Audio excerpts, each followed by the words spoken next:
여러분 안녕하십니까. 방송으로 보는 신문 아침엔 매일경제입니다. 오늘도 여러분 앞에 아침 신문이 많이 준비되어 있습니다. 일면 기사부터 바로 출발합니다.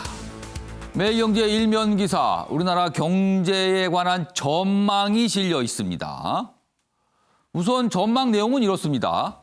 한국 경제 회복 빨라야 내년 하반기부터다. 지금 코로나19 여파로 전 세계 경제 안 좋죠. 우리나라 역시 그렇게 좋지 않습니다. 회복 언제 하는 것인가 이게 굉장히 관심사인데 내년 하반기 정도 얘기가 나오고 있습니다. 경제연구원장 그리고 경제경영학회장 전망치입니다. 전문가들의 전망입니다.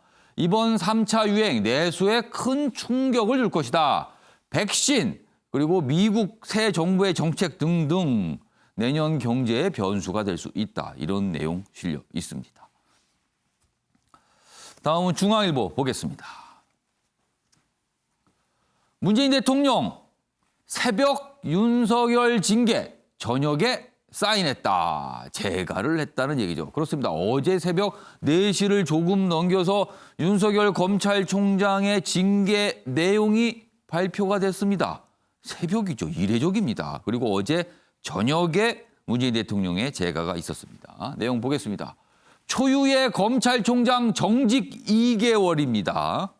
추미애 장관 어제 오후에 청와대로 가서 징계 내용을 보고하며 사의 표명도 했습니다. 어제 뉴스들이 참 많았습니다.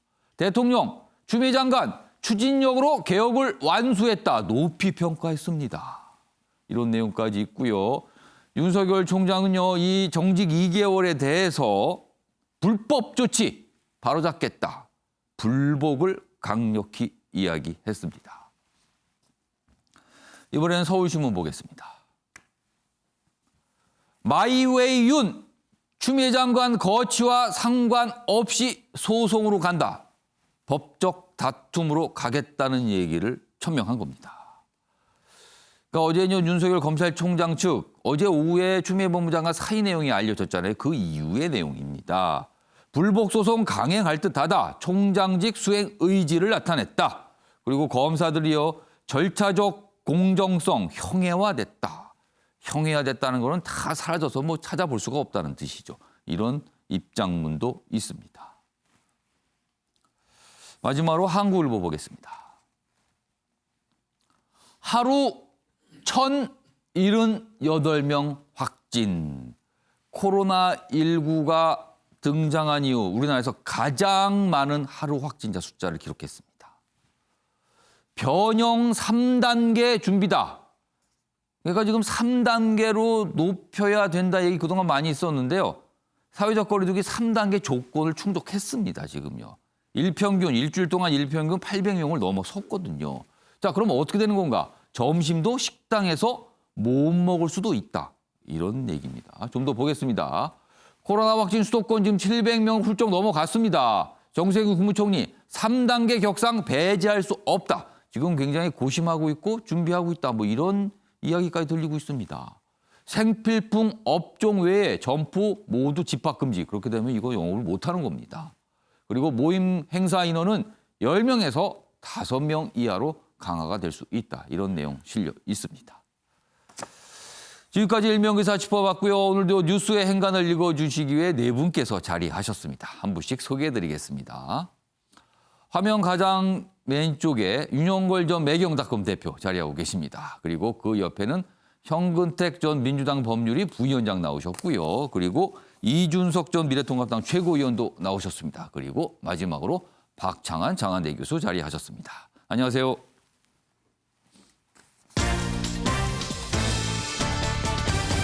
오늘 다룰 주요 이슈들을 4가지 키워드로 정리했습니다. 아침을 여는 키워드입니다. 첫 번째 키워드는 높이 평가한다. 어제 문재인 대통령 추미애 법무장관과 만났죠. 그리고 징계 내용 보고를 받고 재가했습니다. 그리고요. 그 자리에서 추미애 법무장관 사의 표명을 했죠. 이 사의 표명에 대해서 문재인 대통령 높이 평가한다는 얘기가 나왔습니다. 높이 평가한다. 그리고요. 두 번째 키워드는 갈 때까지 간다. 윤석열 검찰총장의 모습입니다. 소송 불사조, 다퉈보겠다는 겁니다. 그리고 몇 가지 다른 움직임도 있었습니다. 세 번째 키워드는 인테리어 의전이다. 지난주입니다. 문재인 대통령이 동탄에 있는 공공임대주택 현장을 방문했죠. 그런데 그와 관련해서 어제 뭔가 야당에서 발표를 했습니다. LH로부터 어떤 자료를 봐서 발표했는데요. 그에 대한 논란이 좀 있습니다. 그리고요, 마지막 키워드는 성탄절 통금인가. 사회적 거리두기 3단계 지금 조건을 충족한 상황에서 지금 정부가 고민하고 있는데 만약에 좀 더 강한 조치가 취하면 어떤 것이 있을까. 지금 성탄절 연휴가 다가오고 있거든요. 그래서 통금 뭐 이런 얘기들이 기사에서 다뤄지고 있습니다. 자, 그럼 아침에 매일경제 첫 번째 이슈는요. 어제 있었던 많은 상황 하나씩 좀 짚어보겠는데요. 먼저 추미애 법무부 장관과 관련된 얘기입니다. 재임 내내 윤석열 검찰총장을 옥죄 추다르크, 추미애 법무부 장관의 별명이죠. 국회의원 시절 추다르크란 별명을 가졌습니다. 징계 마침표를 찍고 멈추다. 그러니까 징계 마침표 찍고 멈추다. 윤석열 검찰총장의 징계 내용이 결정이 됐고 그리고 나서 추 장관이 사의 표명을 한 부분 이렇게 표현을 하고 있습니다. 내용 좀 더 보겠습니다. 취임부터 검찰개혁 강공 드라이브를 걸었다. 윤석열 총장의 수적을 자르고 친정부 인사를 단행했다. 이렇게 돼 있습니다. 그리고요. 라임 의혹 그리고 윤석열 총장 가족 사건 부각되면서 수사지휘권 박탈, 징계 청구까지 갔죠. 그리고 이제 결론이 나온 겁니다. 사상 초유의 검찰총장 직무 배제도 있었습니다. 그리고 윤석열 검찰총장 2개월 정직이 나온 거죠. 소임을 다했다, 판단한 듯하다. 그렇기 때문에 사의 표명을 한 것이다. 이렇게 해석을 하고 있습니다. 자, 그럼요. 이와 관련해서 어제 추미애 법무장관이 문재인 대통령을 만나기 전에 다른 좀 행사가 있었거든요. 거기서 한 얘기 그리고 청와대 설명도 좀 있었습니다. 묶었습니다. 보시죠. 법무부는 수사권 개혁 법령 개정과 이를 구체화한 하위 법령 개정에 매진하여 검찰 개혁의 구체적인 성과를 입법화하였습니다. 법무부는 검찰과 함께 수사권 개혁과 검찰 본연의 역할 찾기가 성공적으로 진행될 수 있도록 시행 준비에 만전을 기할 것입니다. 이를 통해 앞으로는 검찰을 위한 검찰이 아니라 국민만을 바라보고 국민이 원하는 정의를 구현하는 국민의 검찰로 나아가게 할 것입니다. 저는 검찰 3의 최고 감독자인 법무부 장관으로서 오랫동안 해결하지 못한 검찰 개혁의 소명을 완수하고 검찰이 국민에게 신뢰받는 공정한 기관으로 거듭날 수 있도록 앞으로도 최선을 다할 것임을 국민 여러분께 약속드립니다. 문재인 대통령은 추미애 장관의 추진력과 결단이 아니었다면 공수처와 수사권 개혁을 비롯한 권력기관 개혁은 불가능했을 것이다. 시대가 부여한 임무를 충실히 완수해 준 것에 대해 특별히 감사하다면서 추 장관 본인의 사의 표명과 거취 결단에 대해서도 높이 평가하며 앞으로 숙고하여 수용 여부를 판단하겠다. 마지막까지 맡은 소임을 다해 주기 바란다고 말했습니다. 자, 추미애 법무장관 문재인 대통령을 만나기 전에 본인이 브리핑을 했죠. 그 자리에서 그 브리핑의 뒷부분입니다. 앞으로도 최선을 다하겠다. 이 얘기만 들으면은 앞으로 법무장관으로서 계속 업무 수행, 직무 수행을 하겠다로 들렸는데 오후에는 사의 표명이 나온 겁니다. 이 부분에 대한 여러 가지 해석들이 있습니다. 다음 기사 보겠습니다. 국민 지지 감사하다던 추미애 장관 몇 시간 후에 사표를 냈습니다. 그러니까 이 부분이에요, 지금요. 좀 더 보겠습니다. 문재인 대통령과 70분 정도 면담을 했죠. 그리고 그 자리에서 사의 얘기가 나온 겁니다. 대통령의 부담이 되면 안 된다. 최근 여권 내에서 이런 분위기가 있었다. 이렇게 기사는 소개하고 있습니다. 그래서 이게 추미애 장관한테 좀 압박이 된 거 아니냐. 그리고요, 1년 내내 검찰과 갈등을 빚다 여론이 악화됐다. 윤석열 검찰총장 겨눴던 칼, 뭐 본인이 당했다는 분석까지 나왔다. 뭐 이건 이제 계속에 실려 있습니다. 그래서 이게 사인가 아니면 뭐가 책임을 좀 물은 건가? 뭐 여러 가지 해석이 좀 있습니다. 자, 그럼요. 먼저 어제 이와 관련해서 여야의 평가가 좀 있었는데요. 그 부분도 확인해 보겠습니다. 검찰개혁의 소임을 충실히 이행해오고 공수처 출범과 검찰개혁에 큰 성과를 남긴 추미애 장관의 결단에 다시 한번 깊은 존경의 마음을 표합니다. 법무부와 검찰의 새 출발을 기대하는 국민의 여망과 대통령의 결정에 대해 검찰은 화답하기를 바랍니다. 오직 윤석열 죽이기를 위해 존재했던 역사상 최악의 법무부 장관이 사의 표명을 했다. 그렇기에 오늘 사의 표명은 대통령의 말처럼 결단이 아니라 임무 완수를 마친 이의 당연한 퇴장, 그 이상 그 이하도 아니다. 하지만 그렇다고 해서 추 장관이 저지른 법치주의 파괴와 국민 기만의 과오가 잊혀지는 것은 아니다. 자, 추미애 법무장관의 사의, 그 이유에 대한 뭐 청와대 설명이 있었습니다만 여러 가지 또 해석이 있어요. 다음 내용도 좀 보겠습니다. 자, 추미애 법무장관 지난달 24일에요. 징계 청구 내용을 밝히면서 이렇게 얘기했습니다. 윤석열 검찰총장 중대한 비위 혐의가 확인됐다. 이루 말할 수 없는 충격이다. 이렇게 표현을 했거든요. 그런데 어제 나온 징계 내용은 정직 2개월입니다.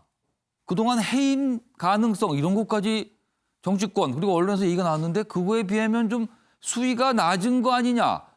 여당 일각에서도 뭔가 아쉬움을 표현하는 소리가 좀 있었거든요. 그리고 그 사이에 윤석열 총장은 야권 대선 후보 1위로 나오는 여론조사까지 나오고 있습니다. 자, 그래서 이것이 사의 표명, 소임을 다한 사의 표명인가 아니면 어떤 책임론의 문제인가 보기에 따라 시각이 다를 수 있습니다. 이런 내용까지 지금 거론이 되고 있습니다. 자, 먼저 정근택 전 부위원장, 추미애 법무장관의 사의 표명 이유가 뭡니까? 분석 좀 해주세요. 일단은 뭐 계속 그동안 보면은 뭐 이 어쨌든 법무부 장관과 윤석열 총장 간의 갈등으로 인해서 여론이 안 좋은 게 사실이고요. 예. 그다음에 아무래도 뭐 당대표도 했고 오선 국회의원이면 정무적인 판단을 안 할 수가 없거든요. 근데 지금 시기가 보면 또 내년에 지금 이제 보궐선거 서울시장, 부산시장 앞두고 있거든요. 근데 뭐 다들 아시다시피 이 보궐선거가 차기 대선으로 가는 아주 중요한 길이다. 생각 안 할 수가 없을 것 같아요. 그러니까 정치인이기 때문에 보궐선거에 약간 악영향을 줄 수 있다. 일단은 여론이 안 좋죠. 지금 뭐 모든 지표들이 당 음. 지지율이라든지 아니면 대통령 지지라든지 예. 중요한 요소로 하나로 자리 잡고 있고요. 물론 뭐 부동산이나 코로나 문제도 있지만 이 문제도 분명히 있는 거거든요. 그런 거에 대한 정무적인 판단이라고 봅니다. 왜냐하면 뭐 정치를 오래 하셨기 때문에 예. 본인이 책임질 때는 책임진다는 생각을 갖고 있는 거거든요. 정치인들이 어쨌든 그런 판단을 할 것 같아요. 결국은 그게 아마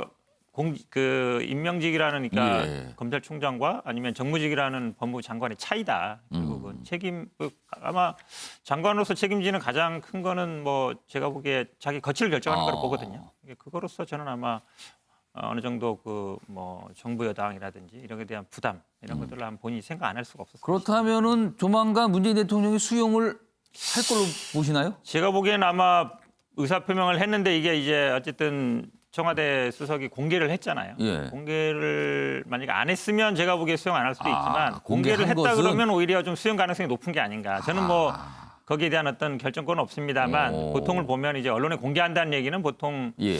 수용하겠다는 의사 아닌가. 개인적으로는 좀 그렇게 생각하고. 그래서 거취 결단에 대해서 높이 평가한다는 문재인 대통령의 발언까지 소개가 좀 됐습니다. 앞선 화면 다시 보겠습니다.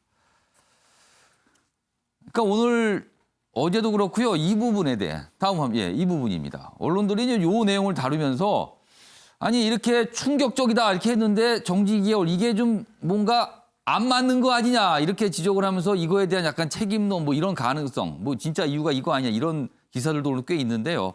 자 그럼요. 지난달 24일 추미애 법무장관의 이야기 다시 한번 들어보겠습니다. 저는 이번 검찰총장에 대한 감찰 조사 결과를 보고받고 이루 말할 수 없는 충격을 받았습니다. 제도와 법령만으로는 검찰 개혁이 이루어질 수 없다는 사실도 다시 한번 절실히 깨닫게 되었습니다. 자 이준석 전 최고위원 추미애 법무장관 사의 표명 이유가 어디에 있었다고 보세요? 저는 이제 추미애 장관이 뭐 검찰 개혁을 계속 하든지 뭘 하든지 간에 예. 주변에 사람이 없습니다. 지금 이제 처음에 이 윤석열 총장과의 감찰 대전을 시작하기 전에 예. 소위 본인이 인사를 통해 가지고 요직에 엄청나게 많은 추미애 사람들을 박아 넣었습니다. 아. 그래서 이제 언론에 이름이 올랐던 사람들 보시면은 뭐 예. 조남관 대검 차장도 있고 아. 이성윤 중앙지검장도 있고 그리고 지금 뭐 신성식 반부패 부장 같은 경우에도 추미애 예. 장관이 신경을 쓴 인사로 보이는데 아. 이 사람들 그 감찰 대전 벌이면서 어떻게 됐습니까? 당장 징계위 막판에 보면 신성식 반부패 부장마저도 징계 6개 혐의 모두 다 무혐의에 가깝다고 기권표를 던지면서 좀 그렇게 반란을 알려지고 일으켰습니까? 있어요. 예. 그러니까 저는 이런 것들 거기다 지금 조남관 대검 차장이 결국에는 직무 대행을 하게 되어 있는데 이분이 뭡니까? 징계가 부당하다고 이야기하고 감찰부도 조사하라고 지시하고 결국에는 추미애 장관에게 반기를 든 거 아니겠습니까? 그러니까 추미애 장관이 뭘 하려고 해도 이제 사람이 옆에 있어야 되는데 예. 사람이 없고 기껏해야 본인이 징계를 위해서 급하게 선임했던 뭐 이용구 법무차관 뭐 이런 분들밖에 남아있지 않고 아니면 독직폭행 혐의가 있는 지금 정진웅 차장검사 아니면은 끝없이 여권에 구애를 하고 있는 임은정 검사 아니면 뭐 SNS로 구설수에 오르는 진혜원 검사 이런 분들 말고 누구랑 같이 일을 이제 하겠습니까? 예. 그러니까 저는 추미애 장관 입장에서 이제는 도구와 수단 그리고 사람까지 전부 다 동세당한 상황이기 때문에 더 망신당하기 전에 도망가자 뭐 이런 생각을 했을 것 같은데 저는요 이 추미애 장관이 이미 심리적으로 장관직을 수행하기 어려운 측면이 뭐냐면요. 본인이 윤석열 총장이 정치행위한다고 그렇게 비판해놓고는 요즘 추미애 장관 뭐 하는 거 보면은 SNS에다가 노무현 대통령 관련해서 얘기 올리고 무슨 최근에 이육사 시 올리고 이러는 거 보면은 그 시를 좀 어제도 시를 또 하나 올린 게 이게 뭡니까 있어요. 지금 이게 법무부 장관이 예. 다른 사람에 대해 가지고 거의 죽일 듯이 달려든 다음에 갑자기 시 올리고 앉아 있고 이거는 지금 진짜 논리적으로나 아니면 이런 쪽으로는 지금 이미 무너진 상황이 아닌가 그런 예. 생각이 들기 때문에 저는 추미애 장관이 직무 수행하는 것이 어차피 어려운 상황이다. 예. 뭐 받쳐줄 조직도 없고 그리고 아까 말했던 것처럼 본인의 심리 상태도 지금 안정적이지 못한 것 같다는 생각합니다. 그러니까 추미애 법무장관이 인사를 통해서 사람을 앉혔는데 지금 같이 뭔가 일을 끌고 갈 사람이 없다. 그런 이유라고 분석했어요. 그런데 이준석 전 최고위원 그런 부분은 사실 윤석열 검찰총장도 수족이 다 잘렸다는 평가를 받잖아요.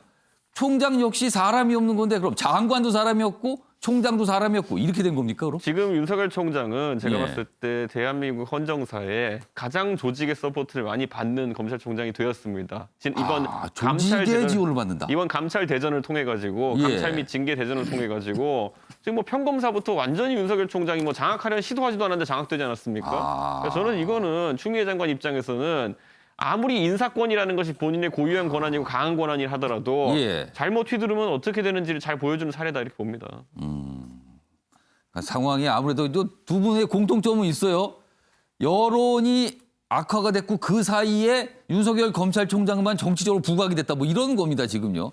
정구택 전 부위원장이 또 하신 말씀 잠깐 있으신가 본데. 얘기하면요. 예. 이거는 뭐 누가 해도 마찬가지 상황이에요. 아마 지금 문재인 정부는 모르겠지만 아마 21대 국회 내에서 저는 아마 공수처도 될 것 같은데요. 아마 검찰총장은 아마 차관급으로 내려오고 검찰은 아마 직접 수사가 지금 6개 분야를 하게 돼 있는데 예. 그것도 아마 제가 보기엔 폐지 방향으로 갈 겁니다. 수사권 자체를 그렇죠. 직접 박탈하는 수사 자체는 쪽으로. 없는 것으로 그 방향으로 기소권만 갖는 거네요 그러면. 그렇죠. 기소권만 하니까 수사는 경찰이 하고 기소는 검찰이 한다. 그게 이제 큰 방향이에요. 예. 잡혔거든요. 근데 지금 이제 직접 수사 일부를 남겨놨죠. 예. 남겨놨고 뭐 장관급으로 있는데 아마 제가 보기에는 그냥 차관급으로 내려가고 아마 공소만 담당하는 기관으로 될 가능성이 높다. 그러면 사실은 검찰이 그냥 법무부 산하기관 중에 하나 정도밖에 안 될 거예요. 그러면 이제까지 사실은 검찰이 우리나라에서 어찌 보면 굉장히 힘 있는 기관이었거든요. 예. 이거는 제가 보기에 아마 앞으로 몇 년 동안 계속 검찰은 반발할 수밖에 없어요. 누가 하더라도. 왜냐하면 검찰의 그동안 누려왔던 권한들이 대폭 축소되는 거거든요. 근데 그거에 대해서